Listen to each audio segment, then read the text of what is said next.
আমাদের পাড়ার জগদ্ধাত্রী পুজো। জগদ্ধাত্রী প্রতিমা কত সুন্দর হয়েছে ডাকের সাজে প্রতিমা, সামনে যজ্ঞ সুন্দর লাগছে, সামনে যজ্ঞ হয়েছে, মোমবাতি জ্বলছে। তো আজ নবমী, তো সেই উপলক্ষে ভোগ দেওয়া হয়েছে। তো আমি ভোগ নিয়ে এসেছি বাড়িতে। ভোগের মধ্যে সেরকম নিয়ে এসেছি পাড়ার পোলাও, তো ভোগে রয়েছে আলুর দম, আলুর দম, ছানার ডালনা, আর হয়েছে ছানার ডালনা, সাথে আছে পায়েস মানে পরমান্ন।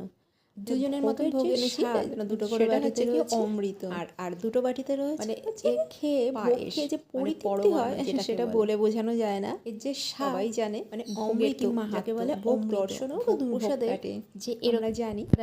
যাই হোক, পুজো খুব ভালোভাবেই কাটলো, কারণ একে একে সব পুজোই তো চলে গেছে। দুর্গা পুজো, লক্ষ্মী পুজো, কালী পুজো ভালো করে গেছে, পুজোই চলে গেছে, ভাইফোঁটা, জগদ্ধাত্রী পুজো বাকি, জগদ্ধাত্রী পুজো এবার মায়ের নাম নিয়ে। যাই হোক, ভোগ যখন নিয়ে এসেছি, এবার মা জগদ্ধাত্রীর নাম করে ভোগ নিয়ে বসে পড়লাম। তোমরা বলো আমার এই জগদ্ধাত্রী পুজো এবং জগদ্ধাত্রী পুজোর প্রসাদ অবশ্যই জানিও।